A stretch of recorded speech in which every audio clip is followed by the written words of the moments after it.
10 మంది డాక్టర్లు అక్కడ ఉన్నారు డాడీ. और मतलब करीब करीब 25 लोग वहाँ पे थे వాళ్ళ గుండెలు బాదుతున్నారు. और वो लोग मेरी बेटी को जो हृदय है वो मतलब दबा रहे थे అక్కడే కుమార్తె మరణించి और वहीं पे मेरी बेटी जो है मतलब मर जाती है उसी वक्त।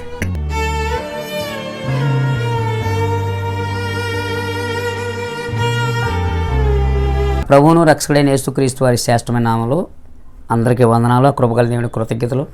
हमारे प्रभु यीशु उद्धारकर्ता के श्रेष्ठ नाम में आप सभी को जय मसीह की और धन्यवाद आप सभी को जय मसीह की। బ్రదర్ జోషి యూట్యూబ్ ఛానల్ ద్వారా మరొకసారి మీ ముందుకు వస్తానికి ప్రభు ఇచ్చిన ధన్యత బట్టి కృతజ్ఞతలు. और भाई जोशी जो है उनके चैनल के द्वारा आप सभी के सामने मैं प्रकट हो रहा हूँ, इसलिए प्रभु को धन्यवाद मैं देता हूँ, उनको भी धन्यवाद। నా జీవిత సాక్ష్యాన్ని మీకు పంచుకోవడానికి ముందుకు వచ్చాను. और मेरी जीवन की गवाही जो है आप सभी के सामने बांटने के लिए मैं आप सभी के सामने आया हूँ। నా పేరు మార్సిట్ లక్ష్మణరావు. मेरा नाम मारिशट्टी लक्ष्मण राव है మా తల్లిదండ్రులు 4 సంతానంలో నేను రెండోవాడిని. और मेरे माता पिता के 4 संतान हैं, उनमें से मैं दूसरा संतान हूँ। 5వ సంవత్సరంలోనే తండ్రిని కోల్పోయాను. और मेरा जब 5 वर्ष था तभी मेरे पापा मर गए थे। అప్పుడు అమ్మమ్మ తాతయ్య మా అమ్మగారికి వేరే మ్యారేజ్ చేసి तो मेरा नाना नानी जी जो थे मेरी माता का दूसरी शादी करवाए 4 పిల్లల్ని వారే పెంచారు. और चारों बच्चों को उन्हीं लोगों ने पाला पोसा।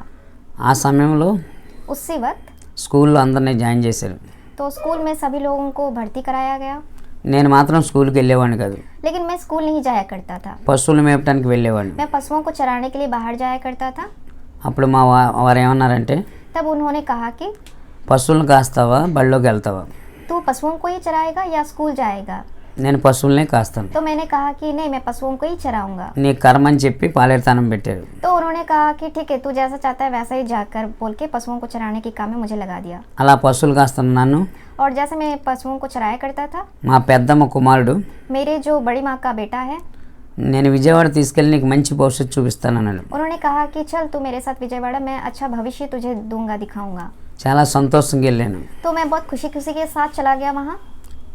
వాటర్లో ప్లేట్లు కడిగే పనిలో పెట్టాడు ఆయన. तो उन्होंने मुझे मतलब होटल में ग्लास बर्तन धोने के काम में लगा दिया।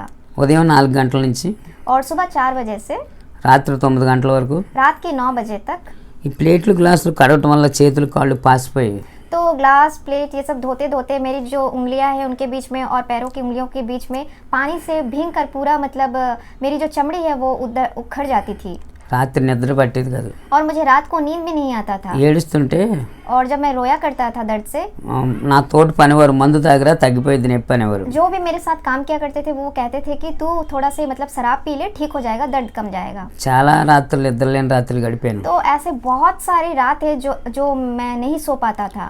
కస్టమర్లు టిఫిన్ చేస్తానికి వారి పిల్లల్ని తీసుకొచ్చినప్పుడు और सारे कस्टमर्स उस होटल में अपने बच्चों को खिलाने के लिए लाया करते थे। వాళ్ళు టిఫిన్ తినిపిస్తున్నప్పుడు और जब वे अपने बच्चों को टिफिन खिलाया करते थे నాకు తల్లిదండ్రులు ఉంటే నా బతుకు బాగుండేది కదా అని ఏడ్చిన రోజులు ఎన్నో. तो मैं भी सोचा करता था कि मेरे भी माता पिता होते तो मेरी ज़िंदगी भी कितनी अच्छी होती। 20 సంవత్సరాల వయసులో మళ్ళీ స్వగ్రామం వచ్చాను. तो मेरा जब 20 वर्ष आया तो मैं अपने गांव फिर से वापस आया। అమ్మమ్మ తాతయ్య అన్నారు, और मेरे नाना नानी ने कहा कि నీకు పెళ్లి చేస్తే పని అయిపోయిందని. तेरा अगर शादी करा देते तो हमारा पूरा दायित्व अपना काम बन जाएगा। హోటల్లో పని చేసుకున్న వాళ్ళకి పిల్లనివ్వమని చెప్పారు. तो बहुत लोग ऐसे करते थे कि मतलब जो होटल में काम करता है उस व्यक्ति को हम अपनी बेटी को देकर शादी नहीं कर सकते। మళ్ళీ విజయవాడ వెళ్ళిపోయి फिर से मैं विजयवाड़ा वापस चला गया। నేను డబ్బు సంపాదించాకే స్వగ్రామం వస్తానని చెప్పాను. तो मैंने कहा कि जब तक मैं पैसा अच्छी तरीके से नहीं कमा लेता मैं फिर से वापस घर नहीं आऊँगा।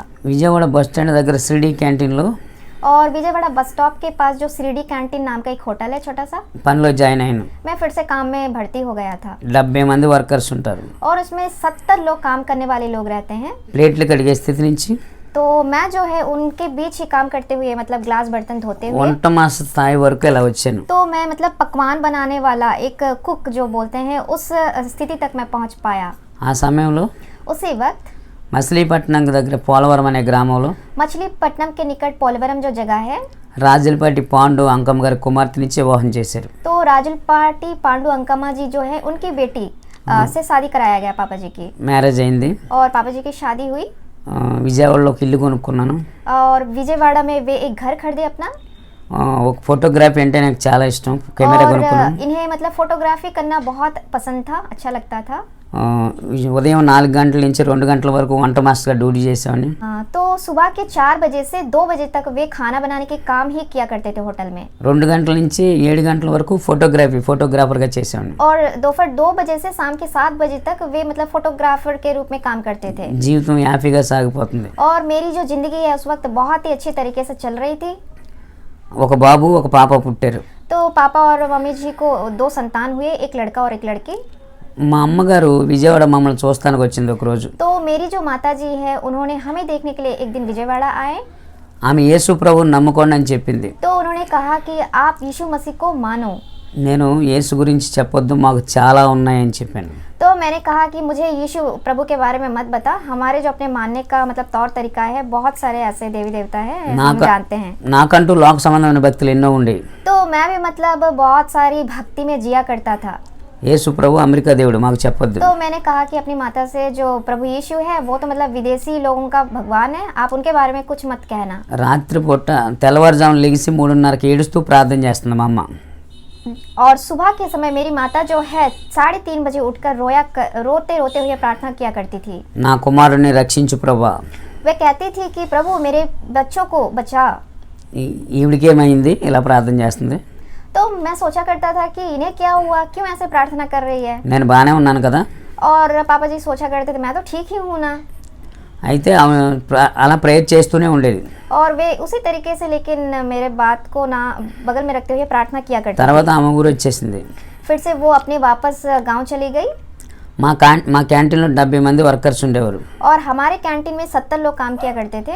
ఎవరికి అప్పు కావాలన్నా పెద్ద మాస్టర్ గారు చెప్తేనే ఇస్తాననేవారు. और जिसको भी मतलब उधार कर्ज चाया लगता था तो मतलब जो बड़े होटल के मालिक थे పెద్ద మాస్టర్, तो पापा जी जो है मतलब बड़े मास्टर जी, इनको बताने पर ही मतलब उन्हें मतलब उधार दिया जाता था, कर्ज दिया जाता था. నేనే మధ్యవర్తిగా ఉండి డబ్బులు ఇప్పించాను 1,50,000.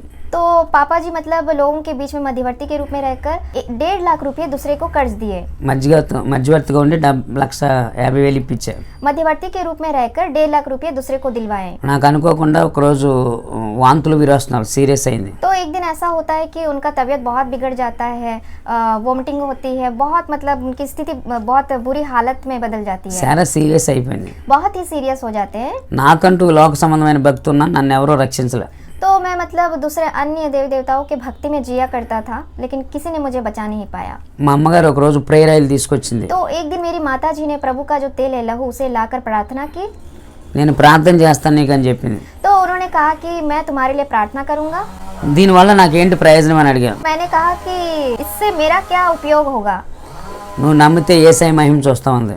तो उन्होंने कहा कि अगर तू मानेगा तो प्रभु यीशु की महिमा को देख पाएगा. చేయమన్న ప్రేయర్. मैंने कहा कि कर प्रार्थना. సిలువ గుర్తేసి और उन्होंने मेरे माथे पर क्रूस का चिन्ह लगाकर నాలుగు మీద డ్రాప్ చేసి और मेरे मुंह में प्रभु की लहू की बूंद को डालकर ప్రార్థన చేసింది. उन्होंने मेरे लिए प्रार्थना किया. దేవుని శక్తి నన్ను తాకింది. परमेश्वर की शक्ति ने मुझे छुआ. నాకు ఒక మాట చెప్పింది. उन्होंने मुझसे एक बात कहा कि ప్రభువా నేను నమ్ముకుంటాను, నన్ను బ్రతికించు అని చెప్పమంది. तो मेरी माता ने इस प्रकार कहा, प्रभु मैं तुझे मानूंगा, तू मुझे बचा. నేను అన్నాను నేను నమ్ముకుంటాను ప్రభు నేను. तो मैंने परमेश्वर से कहा कि प्रभु मैं तुझे मानूंगा, నేను मुझे కూడా बचा. చెప్పా ప్రభువా బ్రతికించు నిన్ను నమ్ముకుంటాను. मैंने इसी प्रकार कहा कि प्रभु तू मुझे बचा, मैं तुझे मानूंगा. ప్రభు అద్భుతం చేశారు. అప్పుడు प्रभु ने आश्चर्य कार्य किया. 3 రోజుల్లో ఇంటికి వచ్చేసాం. और फिर मैं वापस 3 दिन में ही हॉस्पिटल से वापस घर आ गया. అసలు బతకరు అని చెప్పారు. डॉक्टर्स ने कहा था कि मतलब ये तो बिल्कुल ही बच नहीं पाएगा. ప్రభు అద్భుతం చేశారు. लेकिन परमेश्वर ने आश्चर्य कार्य को किया. ఇంకా ప్రతి ఆదివారం మందిరానికి వెళ్తాం ప్రారంభించింది. तो पापा जी बाइबल पकड़कर हर मतलब एतवार को रविवार को चर्च जाया करते थे, कलीसिया. నేనంటే భయపడిపోయే నా భార్య పిల్లలు पापा जी के कारण जो मम्मी है वो और उनके बच्चे बहुत ही डर जाते थे उन्हें देखकर. నేను ఎంత మూర్ఖుడంటే पापा जी मतलब एक वक्त की बात है, बहुत ही मूर्ख रूप से व्यवहार करते थे. చుట్టు పట్టుకుని గోళ్ళగేసి తల బాధేసేవాడిని భార్యను. तो उनकी पत्नी की जो मतलब बाल है उनको पकड़ कर निचोड़ कर उन्हें मतलब दीवार पे पटक के मारते हुए उन्हें बहुत सताया करते थे. నేను పెట్టే బాధలు తట్టుకోలేక तो वे जो मतलब बहुत ही दुख तकलीफ देते थे वे सह नहीं पाती थी. ఒక రోజు పడుకున్నప్పుడు వేడి వేడి నూనె కాసిపోయి చంపేద్దాం అనుకున్నారు. तो एक दिन उन्होंने सोचा कि मतलब जब ये सो रहे थे तो गरम तेल मतलब इनके पास लाकर इनके ऊपर डालकर मार डालेंगे. అలాంటి చంపేద్దాం అనుకున్న వ్యక్తిని మారిపోయాను. तो वैसा जो मुझे मार डालने वाले थे लेकिन मैं बच पाया, मरा नहीं. నేను మారి యేసు ప్రభువుని నమ్ముకోండి అని చెప్తే నాకు రివర్స్ అయిపోయారు వాళ్ళు. तो मैं बदल गया था उस वक्त और मैंने उनसे कहा कि तू लोग भी परमेश्वर को मान, तू सब भी मतलब बदल पाएगी, लेकिन वो लोग विपरीत ही हो गए थे, मैं अच्छा बन गया था। ఒక ఆదివారం ప్రేయర్కి వెళ్తే एक इतवार को मैं कलिसिया गया, పాస్టర్ గారు చెప్పారు, पास्टर जी ने इस प्रकार कहा कि ఎఫెసీయులు రాసిన పత్రిక इफिसियों की पत्री 5వ అధ్యాయము 5वें अध्याय के 25వ వచనం 25वें वचन में इस प्रकार रहता है, ఏముంటదంటే इस प्रकार रहता है कि మీ భార్యల్ని ప్రేమించండి. अपने पत्नियों से प्रेम करो। ఓ వాక్యం చెప్పగానే ఇంకా ఈ రోజు నుంచి భార్యని ప్రేమించాలనుకున్నా. तो वचन बताने के साथ साथ मैंने सोचा कि आज के दिन से मैं अपनी पत्नी से प्रेम करूंगा। మందిరానికి వస్తే ఇలాంటి మంచి మాటలు చెప్తారు. तो मतलब कलीसिया में आने पर आप इस तरीके के अच्छे अच्छे बातों को सुन सकते हैं। నేను ప్రేమించాలనుకున్నాను కానీ ఆవిడ యాక్సెప్ట్ చేయట్లేదు. तो मैंने उस दिन से सोचा था कि मैं अपनी पत्नी को प्यार करूं, लेकिन उन्होंने स्वीकार नहीं किया। ఎందుకంటే అప్పటి వరకు ఆమెను తెగ కొట్టేవాడిని కదా. उन्होंने इसलिए स्वीकार नहीं किया क्योंकि मैं तब तक मतलब बहुत ही उन्हें सताया करता था। ఎందుకు మారానని బాధపడ్డా. तो मैं मतलब बहुत दुखित हुआ कि मैं क्यों फिर से बदल गया। ఒకసారి పాస్టర్ గారు చెప్పారు, एक बार पास्टर जी ने इस प्रकार कहा మీరు ఆత్మీయంగా ఎదుగుతుంటే మీ భార్యలో సాతాను దూరి రెచ్చగొడుతుంది, ఏమి అనొద్దు ఆమెను. आप जब आत्मिक रूप में बदलते जाते हैं तो आपके पत्नियों के अंदर शैतान प्रवेश कर मतलब उन्हें सताया करती है, लेकिन आपको इससे डरने की जरूरत नहीं है। ఇంకా ఆవిడ ఏమి అంటూ మానేశాను. मैंने तब से उन्हें कुछ भी कहना, बुरा भला कहना मैंने छोड़ दिया था। పాస్టర్ గారు ఏమన్నారంటే, पास्टर जी ने इस प्रकार कहा कि మీరు ఆత్మీయంగా ఉంటున్నారు, రక్షణ తీసుకోండి, బాప్తిస్మం. आप मतलब आत्मिक रूप से बढ़ रहे हैं, आप एक काम करो, बपतिस्मा ले लो। తీసుకున్నాను, బాప్తిస్మం और తీసుకున్నాను. मैं बपतिस्मा ले चुका था तब। నిరీక్షణ అని పేరు పెట్టారు. तो मेरा नाम निरीक्षण रखा गया था। అలాగే ఆత్మీయంగా జరుగుతుంది. इस प्रकार आत्मिक रूप से मेरी जीवन बढ़ते जा रही थी। నేను విజయవాడలో కొనుక్కున్న ఇల్లు రోడ్లు విస్తరణలో ఫ్లైఓవర్ బ్రిడ్జికి అడ్డొచ్చి తీసేశారు. तो मेरी जो घर मैंने विजयवाड़ा में खरीदा था, रोड जो मतलब उसके विस्तार करने के कारण क्या किया था, गवर्नमेंट वालों ने घर को हटा दिया था। క్యాంటీన్ కూడా తొలగించారు. और जो इनकी कैंटीन है वो उसे भी हटा दिया गया था। ఇది రక్షణ పొందిన నెల రోజుల్లో జరిగింది. तो बपतिस्मा लेने के एक ही महीने में ये सब काम हुआ था। ఏం జరుగుతుందో అర్థం కావట్లా. तो क्या हो रहा था मुझे कुछ समझ में नहीं आ रहा था। ఒక సిస్టర్ గారి దగ్గరికి వెళ్ళాను. तो एक बहन के पास जाकर मैंने कहा कि మీరు ప్రభుని నమ్ముకున్నారు, నేను ప్రభుని నమ్ముకున్నాను, आपने भी परमेश्वर को माना, मैंने भी परमेश्वर को माना, నాకు మాత్రం ఇన్ని ఇబ్బందులు ఎందుకు వస్తున్నాయి.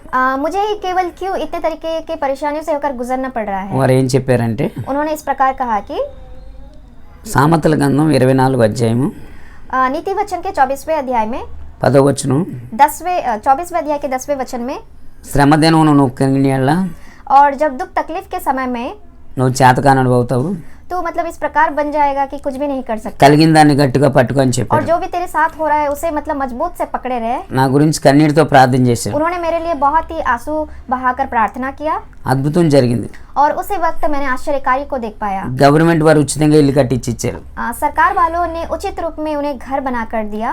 పాస్టర్ గారిని తీసుకెళ్లి ఇల్లు ఓపెన్ చేయించుకున్నాం. तो पास्टर जी को ले जाकर मैंने अपने घर ओपनिंग के लिए प्रार्थना करवाई।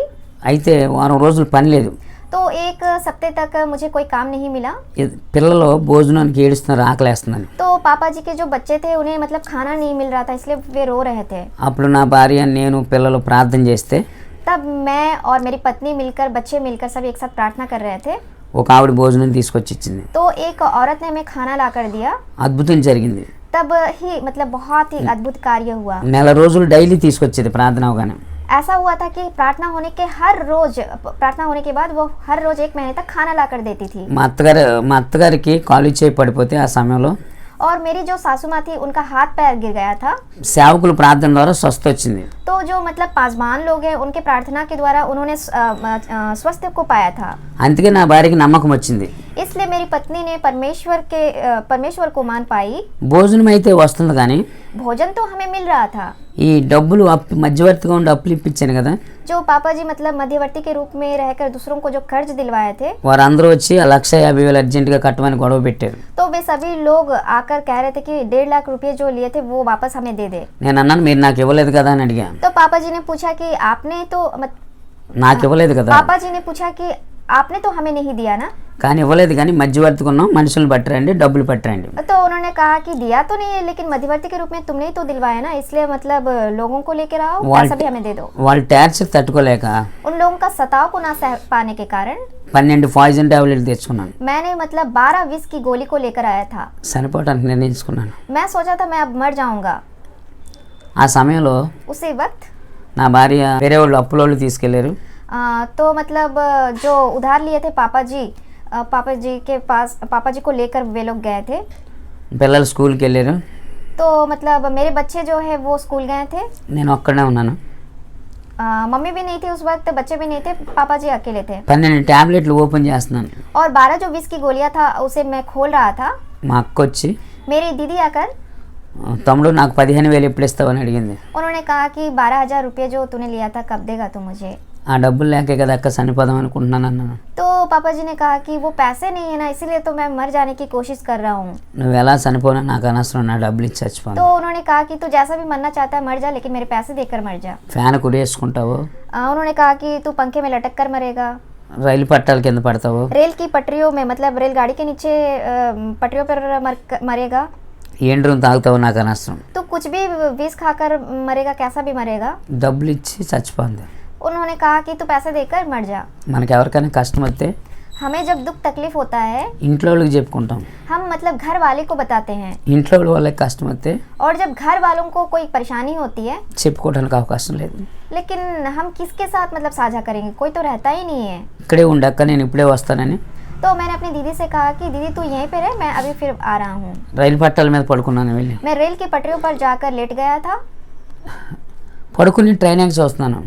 और मैं सोकर लेट कर रेलगाड़ी कब आएगी मैं देख रहा था। అది టప్ టప్ టప్ టప్ టప్ అంటే వచ్చేస్తున్నాను. तो उसी वक्त ट्रेन जो है बहुत मतलब धप धप सब करते हुए आ रहा था। ఆ భయానికి పరిగి లెగిసి వచ్చేసాను ఇంటికి. तो फिर मैं क्या करा, डर से दौड़ते हुए वापस घर आ गया था।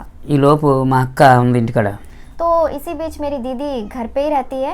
డబ్బులు అని అడిగింది. तो उन्होंने फिर से पूछा कि कहाँ है मेरे पैसे। డబ్బులు గిబ్బులు అడిగితే చంపేస్తాను వెళ్ళని తిట్టేసి तो పంపేసి मैंने उनसे कहा कि पैसे अगर तू मांगेगी मैं तुझे मार डालूंगा, चला जा यहाँ से। తిట్టుకుంటూ పోయింది. उन्होंने मतलब मुझे गाली देते हुए वापस चली गई। తలుపు వేసుకుని చూస్తే 12 ట్యాబ్లెట్లు అలాగే ఉన్నాయి. तो दरवाज़ा मैंने बंद किया और देखा कि 12 जो विष की गोलियां है इसी प्रकार पड़ी हुई है। నా కూతురు అంటే నాకు చాలా ఇష్టం, ఈ పాప అంటే जो मेरी बेटी है मतलब वो मुझे बहुत पसंद है। సాయి రాజేశ్వరి इनका नाम साई राजेश्वरी है, मुझे बहुत पसंद है मेरी చాలా बेटी, ఇష్టం. मुझे ఆ बहुत పాప पसंद। గుర్తొచ్చింది. तो मुझे अपनी बेटी याद आई। 5 సంవత్సరాల వయసులో తండ్రిని కోల్పోయాను. तो मैं जो है 5 वर्ष की उम्र में अपना पिता को खो चुका था। తల్లి నా దగ్గర లేదు. मेरी माता है लेकिन वो मेरे पास नहीं है। హోటల్ అమ్మట ప్లేట్లు కడిగి ప్లాట్ఫారాల మీద పడుకున్నాను. मैं होटल में काम करते वक्त प्लेटफॉर्म में सोया करता था बाहर रास्ता घाटों ఈ में। రోజు నేను చనిపోతే నా పిల్లల పరిస్థితి అదే అని అర్థమవుతుంది. तो मैं सोचा था कि अगर आज मैं मर जाता हूँ तो बच्चों की परिस्थिति भी इसी प्रकार होगी। అంతకుముందు ఒక ఫ్రెండ్ దగ్గరికి వెళ్ళి उसी वक्त मैं अपने एक मित्र के पास जाता हूँ। కొంచెం హెల్ప్ చేయండి మీకు తర్వాత ఇస్తానన్నా. तो मैंने कहा कि आप मेरी थोड़ी मदद करो ना, आपको फिर मैं पैसे वापस दे दूंगा। నువ్వు పట్టుకున్న బైబిల్ విడిచిపెట్టి అప్పుడు ఎంత కావాలో అంత సాయం చేస్తానన్నాడు. तो उन्होंने कहा कि जो तूने मतलब स्वीकार किया ना पवित्र ग्रंथ को छोड़ दे, तब मैं तेरा सहायता करूंगा। చెత్త సలహాలు చెప్పొద్దు అన్నాను. तो पापा जी ने कहा कि मुझे मतलब इस तरह की मतलब बातों को ना बता। సహాయం చేస్తే చెయ్యి లేతలేదన్నా. उन्होंने कहा कि इस प्रकार की सलाह ना दे, सहायता करना है तो कर, नहीं तो नहीं। వాళ్ళ వైపు వచ్చింది. उनके पत्नी ने कहा कि సలహాలు చెప్పడానికి పని చేయనప్పుడు డబ్బులు ఇస్తానికి ఎందుకు పని చేస్తాం, 1 రూపాయి ఏమో వెళ్ళి ప్రార్థన చేసుకుని అడుక్కోండి. तो उनके पत्नी ने कहा कि सलाह भी तो देना बेकार है, तो आप एक काम करो, जाओ काम करके पैसे कमाओ जाओ। ఇంటికి వచ్చి फिर से मैं घर वापस आया। అప్పుడు ప్రార్థన చేస్తున్నా, ప్రభువా 1,50,000 ఇస్తే బ్రతుకున్నంతకాలం నేను సేవ చేస్తానని. तो मैंने घर वापस आकर प्रार्थना किया, प्रभु जी मुझे 1.5 लाख रुपया आप दोगे तो मतलब मैं जिंदगी भर आपको मानूंगा, प्रार्थना करूंगा। కన్నీటితో ప్రార్థన చేస్తున్నాను. मैं आंसू बहाते हुए प्रार्थना कर रहा था। బైబిల్లో ఒక చక్కటి మాట ఉంటుంది, बाइबल में एक अच्छी बात लिखी रहती है, నీవు నాకు మొరపెట్టు నేను నీకు ఉత్తరం ఇస్తానని. तू मुझे पुकार और मैं तुझे उत्तर दूंगा। మనకు బాధ వచ్చినప్పుడు ఎవరికి చెప్పుకున్నా ప్రయోజనం లేదు, కానీ యేసయ్యకి చెప్పుకుంటే ఖచ్చితంగా జవాబు ఇస్తాడు. आप जब परेशानियों से होकर गुजरते हो, किसी को भी आप बताओ, कोई मतलब आपको लाभ नहीं मिल सकती है, लेकिन जब आप परमेश्वर को पुकारोगे बुलाओगे तो परमेश्वर आपको जवाब उत्तर देगा। ఇర్మియా 33:3 ఉంది ఆ మాట. यिर्मयाह की 33:3 में इस प्रकार रहती है कि ప్రార్థన చేస్తున్నాను, ప్రారంభించాను. मैं प्रार्थना करना शुरू किया, ప్రభా నీవు తప్ప మాకు ఎవరూ లేరు, प्रभु जी आपको छोड़कर मेरा और कोई नहीं है। ఈ అప్పుల సమస్య నుంచి విడిపిస్తే हमें इस कर्ज उधार से जब हमें मुक्त करोगे, నేను ఈ బైబిల్ పట్టుకి సేవ చేస్తాను. मैंने कहा कि मैं बाइबल को पकड़कर मैं आपकी सेवा करूंगा। భారంతో కన్నీటితో ప్రార్థన చేశాను. मैंने बहुत ही भार और बोझ के साथ प्रार्थना किया। కన్నీళ్ళు అలాగే కారిపోతున్నాయి. मेरी जो आंसू है वैसे बह रही थी। ఆమెన్ అన్నాను. मैंने आमीन कहा టాబ్లెట్ల దగ్గరికి చెయ్యి వెళ్ళింది వేసుకుందామని. और मेरी जो हाथ है उस विष की गोलियों तक बढ़ा। కానీ నోట్లోకి రాలయ్యి. लेकिन वो जो है मेरे मुंह तक नहीं पहुंच पाई మంచం మీద పడుకుని ఇలాగ చూస్తున్నాను పైకి. और मैं मतलब बिस्तर पर लेटे हुए ऊपर की ओर देख रहा था. తలుపేస్తుంది, సిలువ ఆకారంగా కనపడుతుంది స్లాబ్. तो दरवाजा बंद था लेकिन सीलिंग जो है स्लैब का सीलिंग और मतलब उस पे प्रभु का क्रूस का चिन्ह उन्हें दिखाई दे रहा था. ఇదేంటి నాకు అసలే శ్రమలు ఏమన్నా తక్కువ ఉన్నాయి, సిలువ కనపడుతుంది అనుకున్నా. तो मैंने सोचा कि मेरे तो जिंदगी में बहुत सारी परेशानी तकलीफ है, फिर से क्रूस क्यों दिखाई पड़ रहा है. क्रूस का मतलब तो परेशानी दुख तकलीफ है ना. నాకు ఒక స్వరం వినపడుతుంది, तो मुझे एक आवाज सुनाई दिया, నా కృప నీకు చాలని. मेरी कृपा तेरे लिए काफी है. నీ కృప ఉంటే నేను ఇంటికి ఇలా చనిపోతాను. तो मैंने कहा कि आपकी कृपा अगर मेरे मुझ पे है तो क्यों मतलब मैं इस प्रकार मर जाऊंगा, परेशानी से होकर गुजरूंगा. నేను చనిపోమన్నానా? तो प्रभु ने कहा कि क्या मैंने तुझे मरने के ప్రభు लिए నాతో कहा. మాట్లాడుతూ మొదలు పెట్టారు. प्रभु मुझसे बात करना प्रारंभ किया. లేదు ప్రభు, ఈ బాధలు తట్టుకోలేకపోతున్నాను. मैंने कहा कि परमेश्वर मैं सब इन दुख तकलीफों को सह नहीं पा रहा हूँ. నేను నిన్ను ఎన్నుకున్నాను నా సేవ చేయను. प्रभु जी ने तब कहा था कि मैंने तुझे चुना है, तू मेरी सेवकाई कर. ఈ లెటర్ని ట్యాబ్లెట్ని తీసుకెళ్లి సత్యానందం అనే పాస్టర్ గారికి చూపించమన్నారు. तो उन्होंने उस वक्त कहा कि जो टैबलेट्स 20 की गोलियां है जो पत्र तूने लिखा है जाकर पास्टर सत्यानंद जी को दिखा. తీసుకెళ్ళాను ఆయన దగ్గరికి, मैंने ये दोनों चीजें उनके पास ले गई, చూపించా. मैंने उनको दिखाया. ఏంటి నిరీక్షణ ఇలాంటి తెలుగు తక్కువ పని చేసావు? तो उन्होंने मुझसे कहा कि निरीक्षण क्या मतलब इस प्रकार की बेकार की काम कर रहा है. ఈ అప్పుల బాధ తట్టుకోలేకపోతున్నాను. तो मैंने कहा कि मैं जो कर्ज उधार का परेशानी में मतलब सह नहीं पा रहा हूँ. ఆ పాస్టర్ గారు ఏమన్నారంటే, उस पास्टर जी ने मुझसे कहा कि అందరి మీద కేసు పెట్టేద్దాం, चलो जो भी तुम्हें दुख तकलीफ दिया सबके ऊपर हम केस फाइल कर देते हैं. నాకు ఇష్టం లేదని చెప్పాను. मैंने कहा कि मुझे नहीं, केस फाइल करना मुझे पसंद नहीं है. మరి ఏం చేస్తావు అన్నారు. तो उन्होंने मुझसे कहा कि क्या करेगा अब तू. అది మీరే చెప్పండి, ప్రభు పంపారన్నాను. तो मैंने कहा कि परमेश्वर ने मुझे आपके पास भेजा, इसलिए आप ही बताओ कि मुझे क्या करना है. ప్రార్థన చేసి భారంతో భార్య భర్తలు तो हम दोनों पति पत्नी ने बहुत बोझ और भार के साथ प्रार्थना किया. ఇల్లు అమ్మేసుకుని అప్పు తీర్చుకో అన్నారు. तो उन्होंने कहा कि जो तेरा घर है ना उसे बेचकर तू जितने भी कर्ज उधारे सब चुका ले. ఇల్లు అమ్ముకుని అప్పు తీర్చుకుని కొవ్వూరు వచ్చేద్దామని ప్లాన్ మీద ఉన్నాం. तो हमने सोचा था कि जो हमारा घर है वो बेचकर फिर से वापस हम कर्ज वर्ज चुकाकर कोवूरू वापस आ जाएंगे. మా ఓనర్ గారు వేరే హోటల్ పెట్టి तो मेरे जो होटल के मालिक थे उन्होंने दूसरी होटल मतलब फिर से नहीं खोले. మా కాలనీకి వచ్చి లక్ష్మణరావు రేపు వచ్చి డ్యూటీ ఎక్కని చెప్పాడు. तो उन्होंने बोला कि नई होटल में फिर से तू वापस आ जा और भर्ती हो जा. లేదన్నా మేము మా ఊరు వెళ్ళిపోతామని. तो मैंने कहा कि नहीं, हम अपने गांव वापस चले जाएंगे. ఏంట్రా నీకు ఇబ్బంది? तो उन्होंने मुझसे पूछा कि तेरा परेशानी क्या है. నాకు బాకీలు ఉన్నాయి. मैंने कहा कि मेरे बहुत सारे कर्ज और उधार है. సరే నీకు ఎంత కావాలో అంత డబ్బులు ఇస్తాను నా డ్యూటీ ఎక్కన్నాడు. तो उन्होंने कहा कि जितने पैसे चाहिए मैं उतना रकम तुझे दे दूंगा, लेकिन तू काम में भर्ती हो जा. ఆయన మాట కాదనలేక డ్యూటీ ఎక్కాను. तो मैंने उनकी बात को मना ना करने के कारण मैं काम में भर्ती हो गया था డ్యూటీ ఎక్కాను. और मैं काम जैसे करना शुरू किया. 2 రోజుల తర్వాత నీకు ఎంత కావాలని అడిగాడు. उन्होंने पूछा कि 2 दिन के बाद तुझे कितने पैसे चाहिए. 70,000 కావాలన్నా. मैंने कहा कि 70,000 रुपये मुझे चाहिए. వెంటనే చేతిలో పెట్టాడు. तो उन्होंने तुरंत ही 70,000 रुपये मेरे हाथों में रखा. హోటల్లో పనిచేసే వాళ్ళకి 5,000 10,000 కంటే ఎక్కువ ఎవరు. जो भी होटल में काम करते हैं उन्हें 5-10 हजार से ज्यादा कोई भी नहीं देता है. నేను అన్నాను, मैंने कहा कि అన్న నాకు ప్రతి ఆదివారం సెలవు కావాలన్నా. मुझे हर इतवार को रविवार को मुझे छुट्टी चाहिए. ₹1,00,000 కావాలంటే ఇస్తాను కానీ సెలవు మాత్రమే उन्होंने ఉన్నాను. कहा कि तुझे 1 लाख रुपया चाहिए तो मैं दूंगा, लेकिन छुट्टी मैंने तुझे दूंगा. అయితే నాకు డబ్బులు వద్దు, సెలవే కావాలన్నా. तो पापा जी ने कहा कि मुझे नहीं चाहिए पैसे, तो मुझे छुट्टी ही चाहिए, मैं जा रहा हूँ. ఎందుకురా నీకు సెలవు అని అడిగాడు. उन्होंने पूछा कि तुझे छुट्टी किस वजह से चाहिए. నేను ఆదివారం చర్చికి వెళ్తాను. तो पापा जी ने बोला कि मतलब मैं इतवार के दिन कलीसिया जाया करूँगा. సరే వేరే మాస్టర్ మీరిద్దరూ ఇచ్చిస్తే సెలవు తీసుకోమన్నాడు. तो उन्होंने कहा कि दूसरा मास्टर और आप दोनों में Adjustment. बात कर लो, फिर से दोनों एडजस्ट कर लेना, आप कलीसिया जा सकते हो. ఇంకా ఆ డబ్బులు పట్టుకుని ఇంటికి వచ్చి तो मैंने जो उन्होंने पैसे दिए थे वो पैसे घर लेकर आया. నా భార్యకి చూపిస్తే मैंने अपनी पत्नी को दिखाया ఆశ్చర్యపోయింది. तो वो बहुत आश्चर्यचकित हो गई. అసలు దేవుని స్తుతించాం. तब हम परमेश्वर की स्तुति महिमा किए. ₹1,000 ఇవ్వాల్సిన వాళ్ళకి 500, और जिन्हें 1,000 रुपये देने थे उन्हें 500 रुपये देकर, 10,000 ఇవ్వాల్సిన వాళ్ళకి 5,000, और जिन्हें 10,000 रुपये देने थे उन्हें 5,000 रुपये देकर, అక్క కోసం 15,000 పక్కన పెట్టి और दीदी के लिए 10,000 रुपये उसमें से निकाल कर बगल में रखते हुए, ఇంకా టెన్షన్ అనేది వదిలిపోయింది. और हमारी जो टेंशन थी वो मतलब हमसे मतलब निकल गई. ప్రతి ఆదివారం చర్చికి వెళ్ళిపోయేవాడు. और हम हर इतवार को कलीसिया जाया करते थे. అయితే तो एक दिन ऐसा हुआ कि 10 గంటలకు ప్రార్థన అంటే 9 గంటలకు వెళ్ళి కూర్చునేవాడు. 10 बजे से कलीसिया शुरू होता था, लेकिन हम 9 ही बजे कलीसिया पहुंच जाते थे. పాస్టర్ గారు పిలిచి पास्टर जी ने हमें बुलाकर कहा कि ఫస్ట్లో మంట తర్వాత తంట అన్నాడు.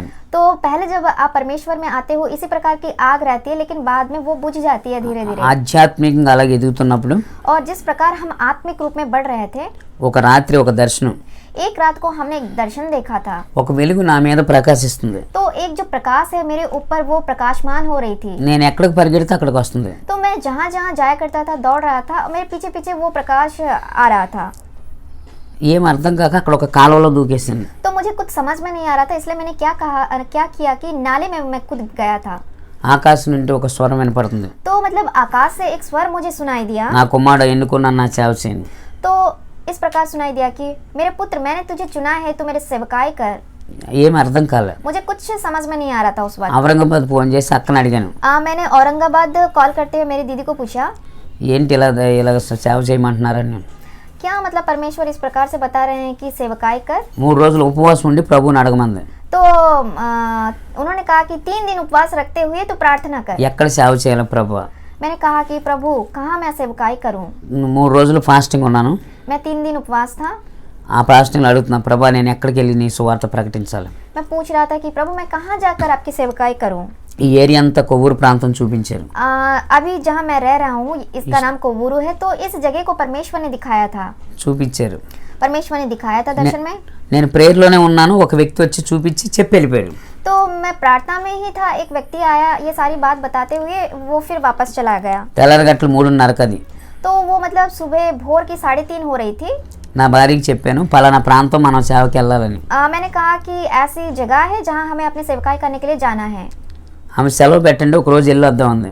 तो उन्होंने कहा कि ठीक है, एक दिन छुट्टी ले लो होटल से, हम जाएंगे एक दिन। ఉదయాన్నే సెలవు చెప్పి నేను ఇక్కడికి వచ్చాను.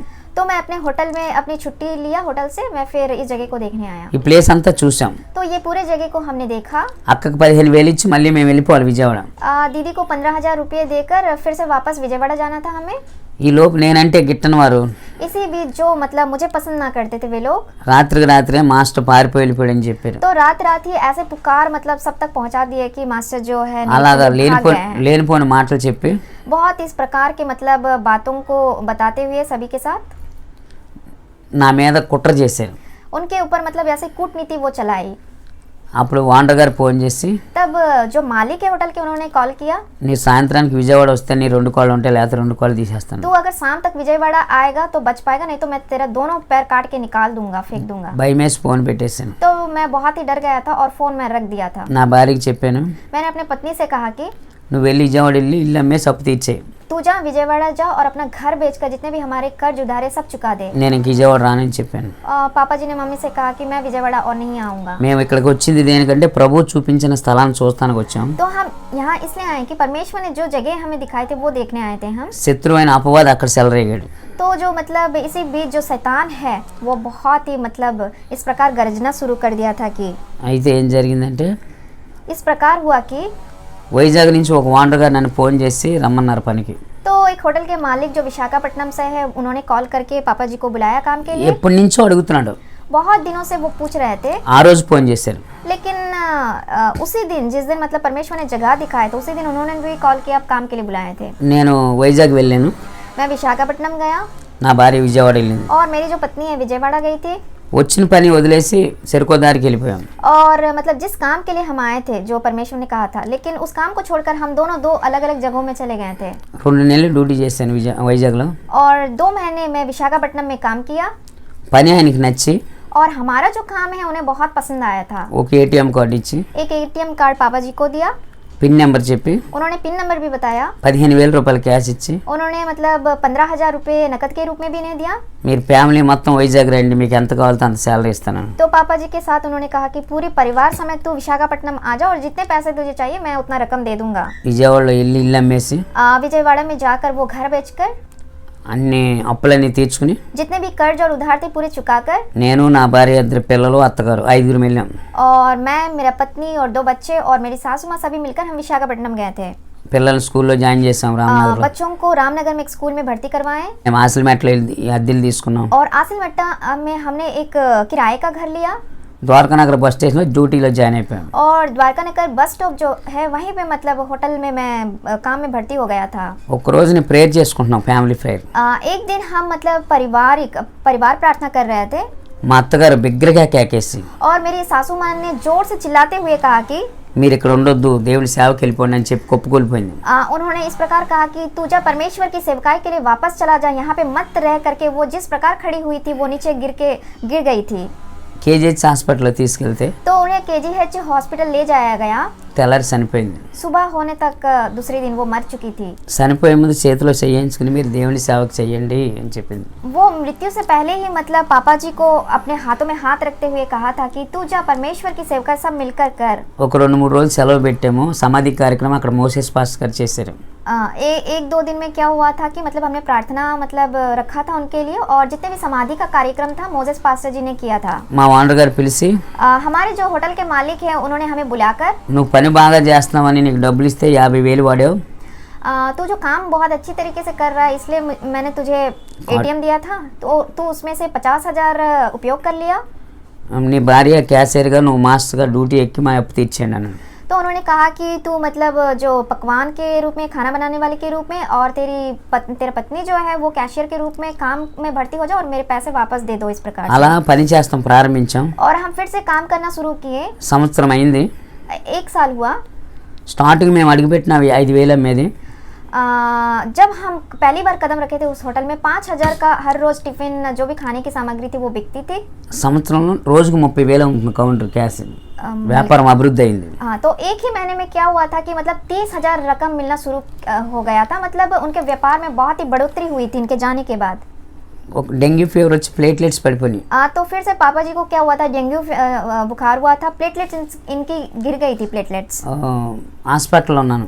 मैं हॉस्पिटल में भर्ती हो गया था। మా ఓనర్ గారు పిలిచి నా డబ్బులు నాకు ఇచ్చాను. तो मेरे मालिक ने मुझसे कहा कि जितना तू पैसा लिया है वो फिर से वापस दे दे। సెలవు పెట్టినందుకు जितना मतलब मैं छुट्टी लिया था इसलिए। నేను ఏడుస్తూ ప్రార్థన చేశా, ప్రభువా మనిషికి విలువ లేదు డబ్బుకే విలువ ఉందని. मैं परमेश्वर से इस प्रकार प्रार्थना कर रहा था कि प्रभु मतलब लोगों के लिए, लोगों के पास मतलब हमारी कोई वैल्यू नहीं रहती है, लेकिन आप जो है आपके पास आने पर हमारी वैल्यू रहती है। ఆ రాత్రి ఒక దర్శనం. उसी रात मैंने एक दर्शन को देखा। ఒక నదిలో నేను గోదావరి నదిలో కొట్టుకెళ్ళిపోతున్నాను. एक नदी में जो मतलब गोदावरी नदी है यहाँ पर, उस नदी में मैं बहते हुए चला जा रहा हूँ। యేసయ్యని ఇలా అనగానే ఇలా నీటి మీద లేపారు ఒక ఆయన. तो जिस प्रकार मैं यीशु करके पुकारा था, परमेश्वर यीशु ने मुझे मतलब हाथ बढ़ाते हुए इस प्रकार मेरे हाथ को पकड़कर ఇది उठाया। దర్శనం అందుకే ఇది ఇలా పెట్టాను. तो यही जो है मेरे दर्शन में जिस प्रकार मैंने दिखाया था లేపి అనేక మంది నశించిపోతున్నారు నా గురించి ప్రకటించని చెప్పారు. तो परमेश्वर ने मुझसे उसी वक्त कहा था कि बहुत सारे लोग जो है नाश हो रहे हैं, तो मेरे लिए सेवकाई कर। మా ఓనర్ గారికి చెప్పాను, तो मैंने अपने मालिक से कहा, సార్ నాకు సేవ పిలుపు ఉంది, నేను మా ఊరు వెళ్ళిపోతాను. मेरी सेवकाई है, मेरी बुलाहट है परमेश्वर की काम करने के लिए, इसलिए मैं फिर वापस चला जा रहा हूँ, काम छोड़ दूंगा। నా డబ్బులు నాకు ఇచ్చి వెళ్ళిపో. तो उन्होंने कहा कि मेरा पैसे जो लिया है वो दे दे, फिर चला जाना तू। డబ్బులు ఇవ్వలేక मैं पैसे तो दे नहीं पाया। మళ్ళీ డ్యూటీలో జాయిన్ అయ్యాను. दे ना सकने के कारण फिर से मैं ड्यूटी में भर्ती हो गया। 2 సంవత్సరాలు అయింది అప్పటికి. तब तक 2 साल हो चुका था విపరీతమైన వ్యాపారం పెరిగిపోయింది. और उनकी बिजनेस में बहुत ही बढ़ोतरी हो गई थी होटल के मालिक की। దేవుని నమ్ముకున్న పిల్లలు ఎక్కడుంటే అక్కడ ఆశీర్వాదకరంగా మారిపోద్ది. मतलब परमेश्वर के बच्चे जहाँ भी कदम रखते हैं रहते हैं, वहाँ मतलब उन्हें आशीष मिलती है। ఆదికాండం 39 అధ్యాయం మొదటి వచనంలో ఉంటుంది, యేసేబా గృహంలో ఉన్నాడు కనుక ఇల్లు ఆశీర్వదించబడినాడు. उत्पत्ति की 39 के 1 में रहते हैं कि परमेश्वर जिस घर में वास करता है उस घर में आशीषें मिलती है। నేను రోజుకి 50 కిలోలు మైసూర్ బజ్జీ చేసేవాడిని. और मतलब आंध्रा का ये एक स्पेशल है, मतलब मैसूर बज्जी खाने की पकवान। तो पापा जी जब होटल में काम करते थे वो हर रोज बनाया करते 50 kg। నా టాలెంట్ని బట్టి విరవీగేవాడిని. और मेरी जो इस प्रकार की मतलब मेरा स्किल था उसको देखकर, निपुणता को मैं बहुत ही मतलब घमंड किया करता था। నేను బజ్జీ ఇలా ఇలా ఇలా వేస్తున్నాను. तो वो जो मैसूर बज्जी बनाने की एक तरीका है, जिस प्रकार पापा जी दिखा रहे उस प्रकार डाला करते थे, बनाया करते थे। నా భార్య టిఫిన్ చేస్తానికి వచ్చింది. और मेरी पत्नी मेरे पास मतलब खाने के लिए, टिफिन खाने के लिए आई। నేను అన్నాను, నా వల్ల ఈ ఓనర్ గారు అంత గొప్పవాడయ్యాడు. तो मैंने बहुत गर्व के साथ कहा कि मेरे कारण ही ये होटल का मालिक जो है बहुत बढ़ पाया आगे। నువ్వు మరీ అంత విర్రవి ఎక్కువ బజ్జీ అతనికి పని చేయకుండా तो मेरी पत्नी ने कहा कि तू मतलब इतना घमंड ना कर, नहीं तो मतलब जो अभी काम कर रहा है ना, जो मैसूर बज्जी बना रहा है वो बनाने के लिए भी तू बच नहीं पाएगा। ఈ మాట అన్న 15 రోజులకి ये जो बात मैंने कहा ही था अपनी पत्नी से, 15 दिनों के बाद విపరీతమైన దగ్గు రావటం ప్రారంభమైంది. बहुत ही खांसी मुझे हो रहा था, ఎక్కువైపోయింది. बहुत अधिक वो बढ़ गया था। బ్లడ్ పడుతుంది, और मेरे मुंह से खून निकलना शुरू हो गया था, కఫం పడుతుంది. और मेरे मुंह से कफ बलगम भी निकल रहा था। పెద్ద వాల్టర్ టీబీ హాస్పిటల్లో టెస్ట్ చేస్తే, और विशाखापट्टनम की पेद वॉल्टेर जो टीबी हॉस्पिटल है उसमें भर्ती करने के बाद టెస్ట్ చేస్తే टेस्ट करने के बाद నీకు టీబీ వచ్చింది పొయ్యి దగ్గరికి వెళ్తే చచ్చిపోతావు అన్నారు. तो उन्होंने कहा कि तुझे टीबी रोग हो गया है, अगर तू मतलब खाने बनाने के लिए चूल्हे के पास जाएगा तो गर्मी के कारण तू मर जाएगा। నేనేమంటానంటే मैं इस प्रकार कहना चाहता हूँ कि నీ అందాన్ని బట్టి, आप जो है अपनी खूबसूरती के कारण, ఐశ్వర్యాన్ని బట్టి, आपके पास जो भी धन दौलत है, బలగాన్ని బట్టి, आपके पास जो भी सामर्थ्य शक्ति బలాన్ని है, బట్టి आपके पास जो भी शक्ति है, ఎప్పుడు అతిశయించొద్దు. कभी भी आप घमंड ना करना। నేను అలా అతిశయించాను. इसी प्रकार मैं घमंड किया था। ఏ టాలెంట్ని బట్టి నేను అతిశయించాను ఆ టాలెంట్ ఉపయోగించడానికి అవకాశం లేదు. పొయ్యి దగ్గరికి వెళ్తే చచ్చిపోతావు అన్నారు. जो निपुणता परमेश्वर ने मुझे दिया था, उस निपुणता के कारण मैं बहुत ही घमंड किया था, लेकिन जो उस निपुणता के कारण मैं मतलब बच नहीं पाया था, क्योंकि आग के पास जाने से मर जाएंगे सोचे थे। టీబీ వచ్చింది పొయ్యి దగ్గరికి వెళ్తే చచ్చిపోతావు అన్నారు. उन्होंने कहा कि टीबी आया है ना, इसलिए तू टीबी हुआ है तो चूल्हे के पास नहीं जा सकता, आग के पास काम नहीं कर सकता। విపరీతమైన దగ్గు వచ్చేస్తుంది రాత్రి పగలు 24 గంటలు. 24 घंटे मुझे बहुत ही कफ हुआ करता था, खांसी हुआ करता था। 6 నెలలు హాస్పిటల్లో ఉండమన్నారు. और 6 महीने डॉक्टर्स ने कहा कि तू हॉस्पिटल में ही रहना पड़ेगा तुझे।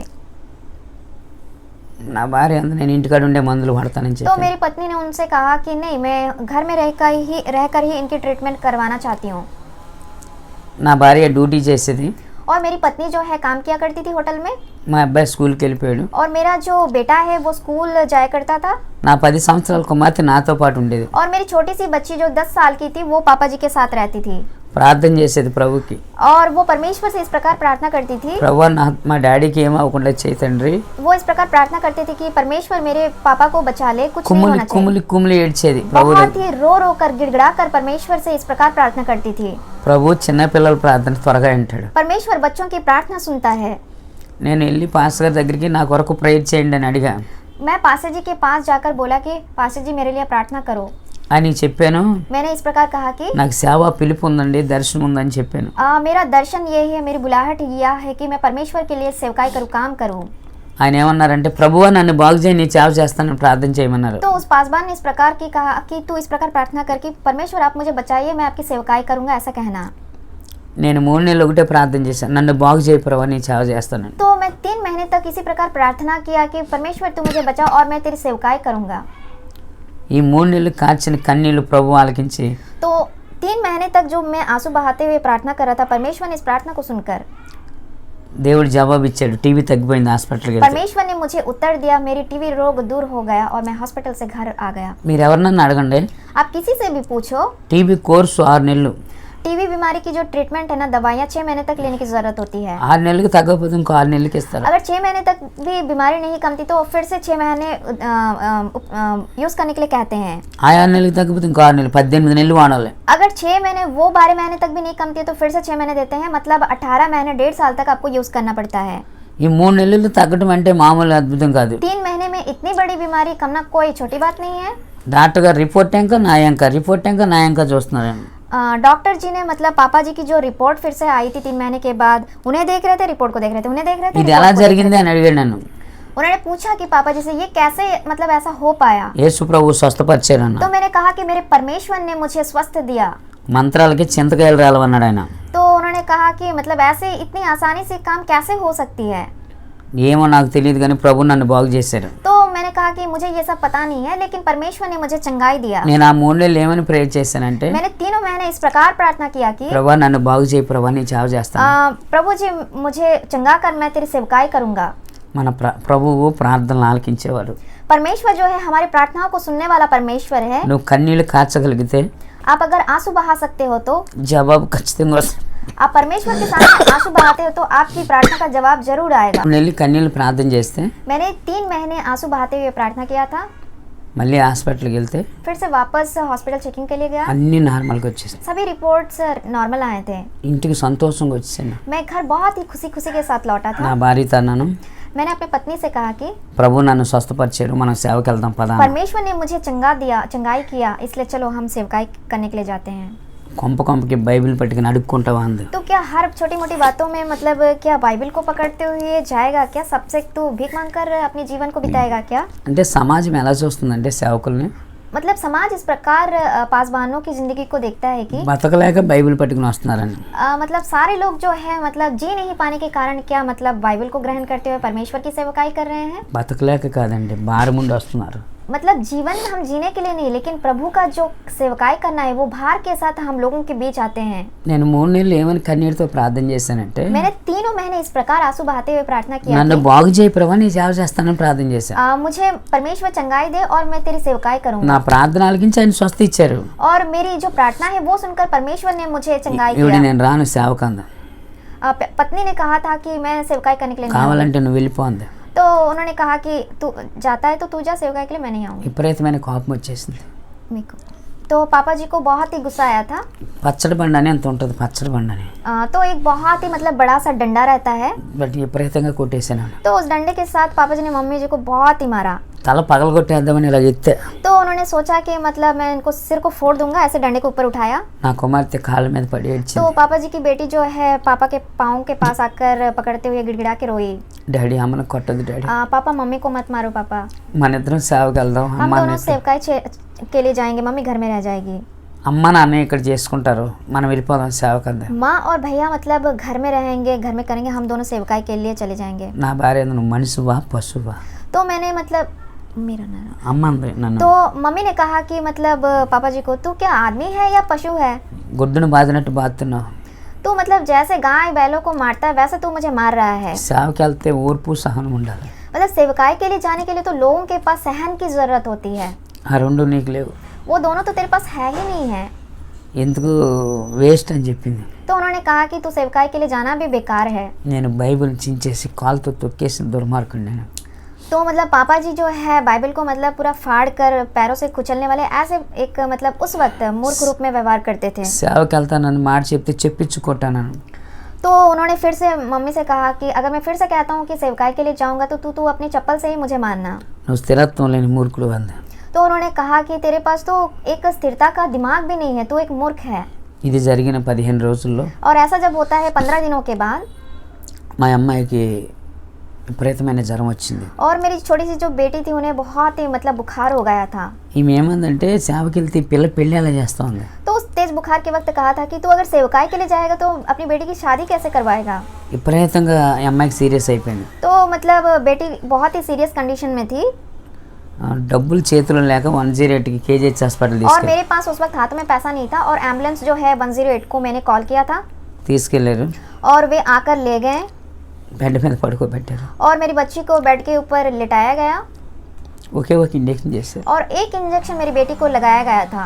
వెంటనే కాలు చేయి పడిపోయి పిల్ల కోమలోకి వెళ్ళిపోయింది. तो मेरी बेटी को तुरंत ही क्या होता है कि हाथ पे मतलब गिर गई थी, लकवे मार गई थी, वो मतलब बिस्तर पर स्थिर रूप से पड़ी हुई थी కళ్ళు అలా స్టక్ అయిపోయినాయి. और जो आंखें थी उनकी स्थिर रूप से मतलब इस प्रकार रह गई थी। ఈ తలలు గోళ్ళకేసి బాదుకుంటున్నాం మేము.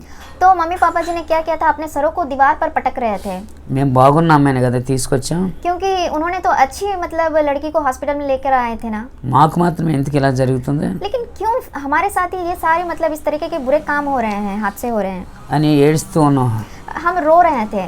ఇది 2008 वो ये घटना मतलब 2008 में हुई थी, 5వ నెల 2008वें वर्ष के 5वें महीने की 2వ తారీఖు హాస్పిటల్లో జాయిన్ చేసాం. 2 तारीख को हमने हॉस्पिटल में भर्ती कराया अपनी बेटी को 6వ తారీఖు వరకు రోగం ఏంటో డాక్టర్లు కూడా అర్థం కాలే. और 6 तारीख तक डॉक्टर्स को भी पता नहीं चला कि मतलब क्या मतलब परेशानी, कौन सी बीमारी है इनकी बेटी की। ఓనర్ గారు పాస్టర్ గారు వచ్చి मेरे जो होटल के मालिक थे वो और पासबान ने आकर कहा कि నేను పేషెంట్ని బయట వైద్యం చేయించుకుంటామని చెప్పారు. हमारा जो पेशेंट इनकी बेटी वो हमें दे दीजिए, हम बाहर में इनकी ट्रीटमेंट करवाएंगे। మేము పంపించినాను డాక్టర్ గారు. डॉक्टर जी ने कहा था कि नहीं, हम पेशेंट को बाहर नहीं भेज सकते। ఎంఆర్ఐ స్కానింగ్ తీసుకురామన్నారు. फिर से उन्होंने कहा कि MRI स्कैनिंग आप लोग निकलवा कर लेके आइए।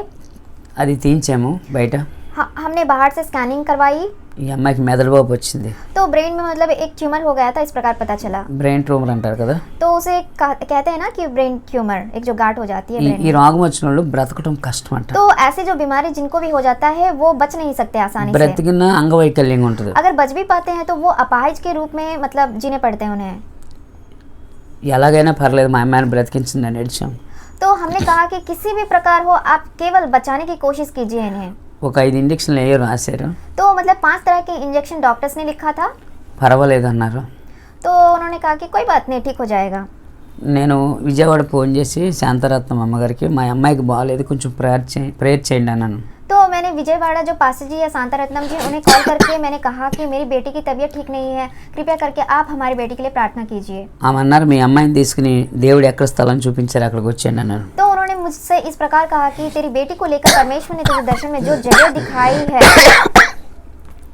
दिखाई है सेवकाई के लिए, उसी जगह पे वापस तू आ जा। నేను అన్నాను మీరు మనిషా పశువా? तो मैंने उस वक्त कहा कि पिलस- पास्टर जी को पिलस- आप मतलब इंसान हो या मतलब पशु हो? పిల్ల సాగు బతుకులు ఉంటే సేవకు రమ్మంటున్నారు. मेरी बेटी जो है मरणा स्थिति में है और आप ऐसा स्थिति में मतलब सेवकाई के लिए बुला रहे हो? నాకు ఇష్టం లేదు, నాకు చెప్పొద్దన్నాను. मैंने कहा कि मुझे ये सब बातें सुनना पसंद नहीं है, आप मत बताया करो ये सब। ఫోన్ పెట్టేశాను.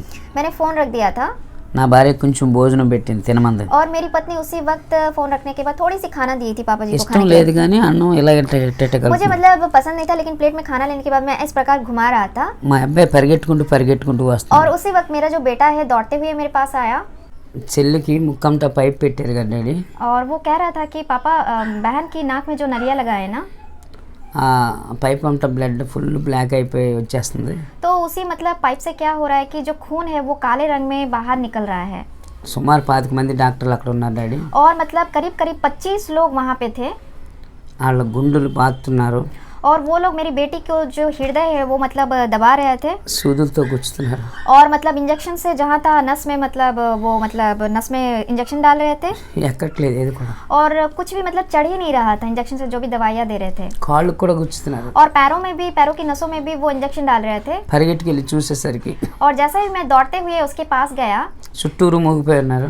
और मेरी बेटी के चारों और बहुत सारे डॉक्टर घेरे हुए थे ఓ డాక్టర్ గారు గుండును పట్టుకుని టపా టపా టపా और एक जो डॉक्टर है मेरी बेटी की हृदय को मतलब पकड़कर दबा रहा था। ఏ బిడ్డ కోసం అయితే నా భార్య సేవకు వద్దని చెప్పిందో और जिस बेटी के लिए मेरी पत्नी ने कहा कि तू सेवकाई के लिए मत जा, అక్కడే కుమార్తె మరణించి और वहीं पे मेरी बेटी जो है मतलब मर जाती है उसी वक्त। మరణించేసరికి బ్రతకడం వేస్ట్. और जैसे ही वो मर जाती है मैं सोच रहा था कि ये जिंदगी जीना ही अब बेकार है। ఆత్మహత్య చేసుకుని చనిపోదాం అనుకున్నాను. मैं सोच रहा था कि आत्महत्या करके मैं मर जाऊंगा। అక్కడ ఉన్న వాళ్ళందరూ తీసుకొచ్చేసారు. और वहाँ के जो भी लोग थे मुझे मतलब वहाँ से ले आए ఆ సమాధి కార్యక్రమం అక్కడ ఉన్న పాస్టర్ గారు చేశారు. और मेरी बेटी की जो समाधि कार्यक्रम है वहाँ के पास्टर जी मोजेस पास्टर जी ने किया था మేము వైజాగ్ 5 వెళ్ళాం. और हम लोग विशाखापट्टनम 5 लोग गए थे ఇద్దరిని సమాధి చేసాం. और 2 लोगों को हम लोगों ने मतलब समाधि का कार्यक्रम दफन का कार्यक्रम किया था ముగ్గురు మిగిలి ఉన్నాం. और अब 3 ही लोग बचे थे ఒకరినొకరు పట్టుకుని నైట్ ఏడుస్తున్నాం. और हम लोग एक दूसरे को पकड़कर रो रहे थे తెల్లారగట్లనే ఒక స్వరం వినపడుతుంది. और जैसे ही भोर होती है एक आवाज़ सुनाई दिया। నీకు ఇంకా కుమారుడు ఉన్నాడన్న సంగతి మర్చిపోతున్నాం. तो इस प्रकार था आवाज़, तू भूल रहा है कि तेरा और एक बेटा भी है। చాలా నాన్న ఈ బిడ్డ చాలా అదే నీకు ఇంకా కుమారుడు ఉన్నాడన్న సంగతి మర్చిపోతున్నావు. तो परमेश्वर की आवाज़ इस प्रकार सुनाई दी कि तू तेरा और एक बेटा है, तू इस बात को मत भूल। భయం వేసింది ఆ మాట तो విన్నాను. मुझे ये बात सुनकर बहुत ही डर लग गया నా था। భార్యకి చెప్పాను మనం కొవ్వూరు వెళ్ళిపోదాం. मैंने अपनी पत्नी से कहा कि चलो हम लोग कबूरू चले जाते हैं। అప్పుడు ఓనర్ గారికి చెప్పిరండి 2000 మనం 50,000 బాకీ ఉన్నాం కదా 2 సంవత్సరాలు ఇస్తామని చెప్పమంది. तो मेरी पत्नी ने कहा कि जाओ आप होटल के मालिक से बोलो कि हम लोग मतलब 50,000 रुपये उन्हें देने हैं ना, तो 2 సంవత్సరాలు 2 साल में हम लोग आपको दे देंगे। వెళ్ళి అడిగాను సార్ మేము వెళ్ళిపోతాం సార్ కొవ్వూరు అని. तो मैंने होटल के मालिक के पास जाकर पूछा कि सर हम लोग चले जाते हैं कबूरू। నాకు 1 రూపాయి వద్దు మీరు దేవుడి సేవ చేసుకున్నాను. तो उस मालिक ने कहा कि मुझे 1 भी रुपया नहीं चाहिए, आप जाइए और परमेश्वर की सेवकाई कीजिए। ఎప్పుడైతే బిడ్డను కోల్పోయామో जब हमने अपनी बेटी को खोया था అక్కడ ఆదరణ కూడికి పెట్టుకుని तब हमने मतलब प्रार्थना रखने पर తర్వాత ఇక్కడికి వచ్చాం. फिर से हम वापस यहाँ पे आए ఒక పాస్టర్ గారి దగ్గర ఎస్కే మార్గ్ గారి దగ్గర ఒక 6 నెలలు పరిచర్య చేసి और एक पासवान जो एसके मार्ग जी है उनके पास 6 महीने तक हमने सेवकाई की। దేవుడు చూపించిన ప్రాంతంలో సేవ ప్రారంభించాం. फिर से परमेश्वर ने जिस जगह को दिखाया हम सेवकाई करने लगे।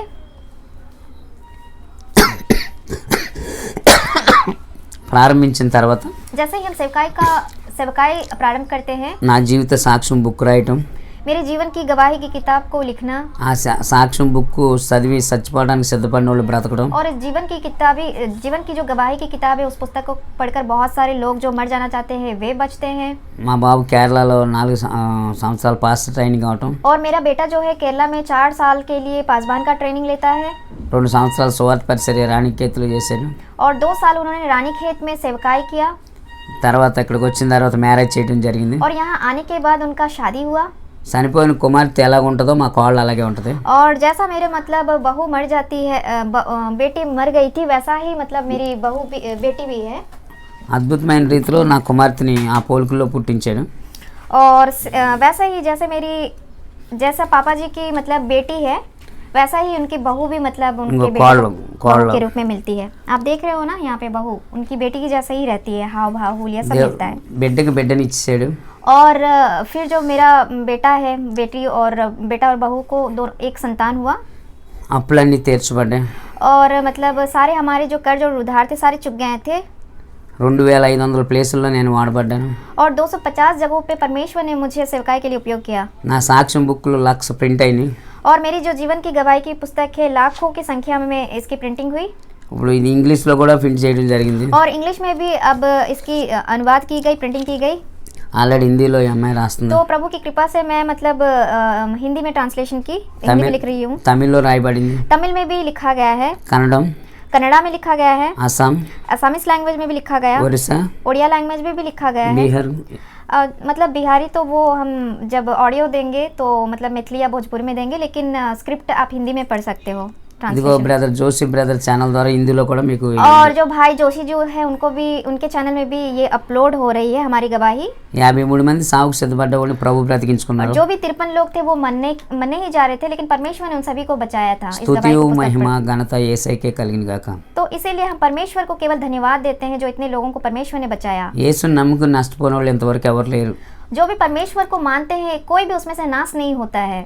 ఆయన మృతులను సజీవులుగా మార్చగల దేవుడు. परमेश्वर मृतक जनों को सजीव के रूप में बचा सकता है, जिला सकता है. నా కుమార్తె నేను ఒక రోజు చూస్తాను అనే నిరీక్షణ నాకుంది.